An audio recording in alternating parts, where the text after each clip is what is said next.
ನಿಮ್ಮ ಜೀವನದ strongest point ಯಾವುದು? ಯಾವ ವಿಷಯಗಳ ಬಗ್ಗೆ ನೀವು ಹೆಚ್ಚಿನ ಕಾಳಜಿಯನ್ನು ವಹಿಸ್ತೀರಾ?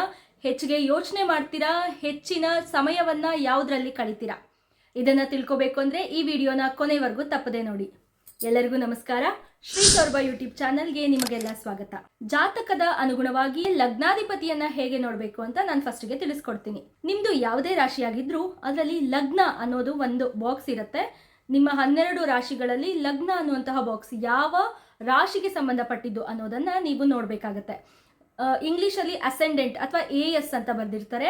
ಬಾಕ್ಸ್ ಕಾರ್ನರ್ ಅಲ್ಲಿ 2 ಲೈನ್ ಅನ್ನು ಕೂಡ ಹಾಕಿರ್ತಾರೆ, ಅಥವಾ ಕನ್ನಡದಲ್ಲಿ ಲಗ್ನ ಅಂತಾನು ಬರೆದಿರ್ತಾರೆ. ನೀವು ನಿಮ್ಮ date of birth, time of birth ಹಾಗೆ ಪ್ಲೇಸ್ ಆಫ್ ಬರ್ತ್ ನ ಯಾವುದೇ ಆನ್ಲೈನ್ ಪ್ಲಾಟ್ಫಾರ್ಮ್ ಅಲ್ಲಿ ಫೀಡ್ ಮಾಡಿದ್ರು ನಿಮಗೆ ನಿಮ್ಮ ಕುಂಡಲಿ ಸಿಗತ್ತೆ, ನಿಮ್ಮ ಜಾತಕ ಸಿಗತ್ತೆ. ಅದರಲ್ಲಿ ನಿಮ್ಮ ಲಗ್ನ ಯಾವುದು ಅನ್ನೋದನ್ನ ನೀವು ಕಂಡುಹಿಡ್ಕೋಬೇಕು. ನಿಮಗೆ ಅಸೆಂಡೆಂಟ್ ಲಗ್ನ ಅಥವಾ 2 ಲೈನು ಮೇಷ ರಾಶಿಯಲ್ಲಿ ಬಂದಿದ್ರೆ ಆ ಲಗ್ನದ ಅಧಿಪತಿ ಕುಜ. ಯಾವ ರಾಶಿಗೆ ಬಂದ್ರೆ ಯಾರ್ಯಾರು ಅಧಿಪತಿ ಅನ್ನೋದನ್ನ ನಾನು ಇಲ್ಲಿ ಲಿಸ್ಟ್ ಅಲ್ಲಿ ಕೊಟ್ಟಿರ್ತೀನಿ, ನೀವು ಅದನ್ನ ತಪ್ಪದೆ ಕನ್ಫರ್ಮ್ ಮಾಡ್ಕೊಳ್ಳಿ. ಹಾಗೆ ಅಧಿಪತಿಗಳು ಗೊತ್ತಾದ ಮೇಲೆ ಅವರು ಯಾವ ಮನೆಯಲ್ಲಿ ಕೂತಿದ್ದಾರೆ ಅನ್ನೋದನ್ನ ಕೂಡ ನೀವು ನೋಡಬೇಕು. ಲಗ್ನ ಎಲ್ಲೇ ಇರಲಿ ಅದು ಫಸ್ಟ್ ಹೌಸ್, ಅಲ್ಲಿಂದ ಕೌಂಟ್ ಮಾಡಿಕೊಂಡು ಯಾವ ಹೌಸ್ ಅಲ್ಲಿ ಇದೆ ಅನ್ನೋದು ಎಷ್ಟನೇ ಮನೆ ಅನ್ನೋದನ್ನ ನಾವು ಹೇಳ್ತೀವಿ. ಈ ಜಾತಕದಲ್ಲಿ ಲಗ್ನ ಒಂದು ಕಟಕದಲ್ಲಿ ಬರುತ್ತೆ. ಕಟಕ ರಾಶಿಯ ಅಧಿಪತಿ ಚಂದ್ರ ಇಲ್ಲಿಂದ ಕೌಂಟ್ ಮಾಡ್ಕೊಂಡು ಬಂದ್ರೆ 9ನೇ ಮನೆಯಲ್ಲಿ ಕೂತಿದೆ. ಸೊ ಲಗ್ನಾಧಿಪತಿ 9ನೇ ಮನೆಯಲ್ಲಿದೆ ಅನ್ನೋದನ್ನ ನಾವು ಹೇಳ್ತೀವಿ. ನಿಮಗೆ ಗೊತ್ತಾದ್ರೆ ಓಕೆ, ಇಲ್ಲ ಅಂದ್ರೆ ನನಗೆ ಟೆಕ್ಸ್ಟ್ ಮಾಡಿ, DM ಮಾಡಿ, ನಾನು ನಿಮಗೆ ನಿಮ್ಮ ಲಗ್ನಾಧಿಪತಿ ಎಲ್ಲಿದೆ ಅನ್ನೋದನ್ನ ತಿಳಿಸ್ಕೊಡ್ತೀನಿ. ನಿಮ್ಮ ಲಗ್ನಾಧಿಪತಿ ಲಗ್ನದಲ್ಲೇ ಇದ್ರೆ, ಲಗ್ನ ಯಾವುದೇ ಆಗಿರಬಹುದು, ನಿಮ್ಮ ಲಗ್ನಾಧಿಪತಿ ಎಲ್ಲಿರಬೇಕು ಅನ್ನೋದು ಇಂಪಾರ್ಟೆಂಟ್ ಅಷ್ಟೇ. ನಿಮ್ಮ ಲಗ್ನಾಧಿಪತಿ ಲಗ್ನದಲ್ಲೇ ಇದ್ರೆ ನಿಮಗೆ ನೇಮ್ ಅಂಡ್ ಫೇಮ್ ತುಂಬಾ ಚೆನ್ನಾಗಿ ಬರುತ್ತೆ. ನೀವು ಎಲ್ಲಿದ್ರೂ ತುಂಬಾ ಫೇಮಸ್ ಆಗೋಗ್ಬಿಟ್ಟಿರ್ತೀರಾ. ಹಾಗೇನೆ ನಿಮ್ಮ ದೇಹ ಮತ್ತೆ ಆರೋಗ್ಯ ತುಂಬಾ ಸ್ಟ್ರಾಂಗ್ ಆಗಿರುತ್ತೆ. This is your strongest point. ಇನ್ನು ಲಗ್ನಾಧಿಪತಿ 2ನೇ ಮನೆಯಲ್ಲಿದ್ರೆ ನಿಮ್ಮ ಫ್ಯಾಮಿಲಿ ಬಗ್ಗೆ ನೀವು ತುಂಬಾನೇ ಕೇರ್ ಮಾಡ್ತೀರಾ, ತುಂಬಾ ಕಾಳಜಿಯನ್ನ ವಹಿಸ್ತೀರಾ, ತುಂಬಾ ಚೆನ್ನಾಗಿ ಮಾತುಗಾರರಾಗಿರ್ತೀರಾ. ನೀವು ಕಮ್ಯುನಿಕೇಶನ್ ಇಸ್ ಯೋರ್ ಸ್ಟ್ರೆಂತ್. ಹಾಗೆ ಹಣ ಸಂಗ್ರಹ ಮಾಡುವಂತ ವಿಚಾರದಲ್ಲಿ, ಕಲೆಕ್ಟ್ ಮಾಡೋ ವಿಚಾರದಲ್ಲಿ ನೀವು ತುಂಬಾ ಸ್ಟ್ರಾಂಗ್ ಆಗಿ ಇರ್ತೀರಾ. ನಿಮ್ಮ ಲಗ್ನಾಧಿಪತಿ ಏನಾದ್ರೂ 3ನೇ ಮನೆಯಲ್ಲಿದ್ರೆ ನೀವು ನಿಮ್ಮ ಸಹೋದರರಿಂದ ಹೆಚ್ಚಿನ ಲಾಭವನ್ನ ಪಡಿಬಹುದು. Your siblings are your strength. ಯಾವುದೇ ಕೆಲಸಗಳಲ್ಲಿ ನೀವು ಅವರನ್ನ ತೊಡಗಿಸ್ಕೊಳ್ಳೋದ್ರಿಂದ, ಪಾರ್ಟ್ನರ್ಸ್ ಮಾಡ್ಕೊಳ್ಳೋದ್ರಿಂದ, ಅವ್ರ ಹತ್ರ ಸಹಾಯ ಪಡ್ಕೊಳ್ಳೋದ್ರಿಂದ ನಿಮಗೆ ಸಕ್ಸಸ್ ಸಿಗತ್ತೆ. ನಿಮ್ಮ ಲಗ್ನಾಧಿಪತಿ ಏನಾದ್ರೂ 4ನೇ ಮನೆಯಲ್ಲಿದ್ರೆ ನಿಮ್ಮ ತಾಯಿ ನಿಮ್ಮ ಸ್ಟ್ರಾಂಗೆಸ್ಟ್ ಪಾಯಿಂಟ್ ಆಗಿರ್ತಾರೆ, ಒಂದು ಸಪೋರ್ಟ್ ಸಿಸ್ಟಮ್ ಆಗಿರ್ತಾರೆ. ಹಾಗೆ ನೀವು ವಾಹನಗಳಲ್ಲೇ ಇರ್ಬೋದು, ಭೂಮಿ ವಿಚಾರಗಳಲ್ಲೇ ಇರಬಹುದು, ಎಲ್ಲ ವಿಚಾರಗಳಲ್ಲಿ ನಿಮಗೆ ಸುಖ ತುಂಬಾ ಚೆನ್ನಾಗಿ ಸಿಗತ್ತೆ.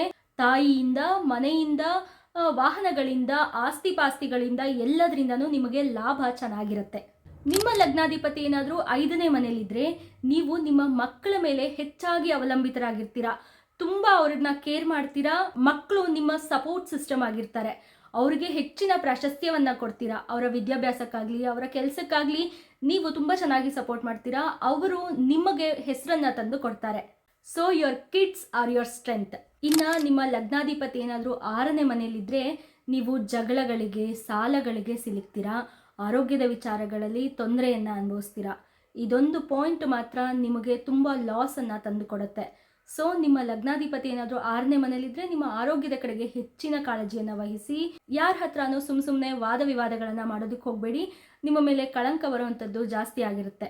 ಇದನ್ನೆಲ್ಲ ನೀವು ನೆಗ್ಲೆಕ್ಟ್ ಮಾಡಿದಾಗ ಅದು ನಿಮ್ಮ ಸ್ಟ್ರೆಂತ್ ಆಗಿ ಕನ್ವರ್ಟ್ ಆಗತ್ತೆ.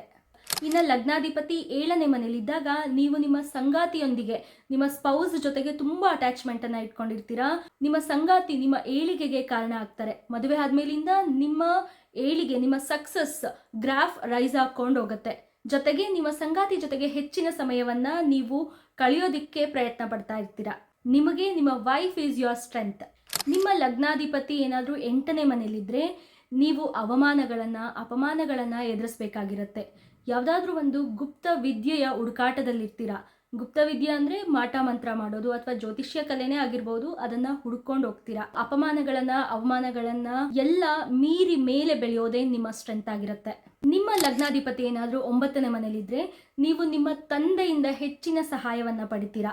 ನೀವು ಉನ್ನತ ಜ್ಞಾನ ಹಾಗೆ ಆಧ್ಯಾತ್ಮಿಕ ಜ್ಞಾನದ ಹುಡುಕಾಟದಲ್ಲಿರ್ತೀರಾ. ಇದೆಲ್ಲದಕ್ಕೂ ನಿಮ್ಮ ತಂದೆಯ ಸಹಾಯವನ್ನ ನೀವು ನಿರೀಕ್ಷಿಸಬಹುದು. Your father is your strength.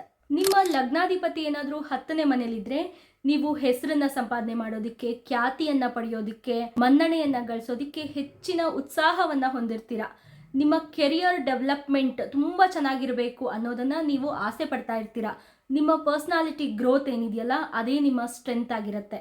ನಿಮ್ಮ ಲಗ್ನಾಧಿಪತಿ ಏನಾದರೂ 11ನೇ ಮನೇಲಿದ್ರೆ ನೀವು ಸ್ನೇಹಿತರೊಂದಿಗೆ ಒಳ್ಳೆ ಬಾಂಧವ್ಯವನ್ನು ಹೊಂದಿರ್ತೀರಾ.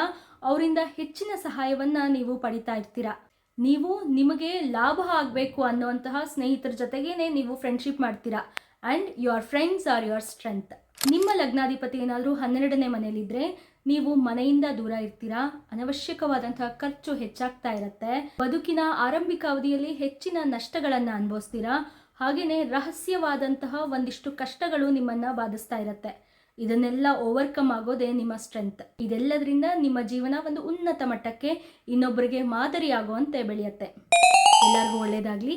ಹರ ಹರ ಮಹಾದೇವ.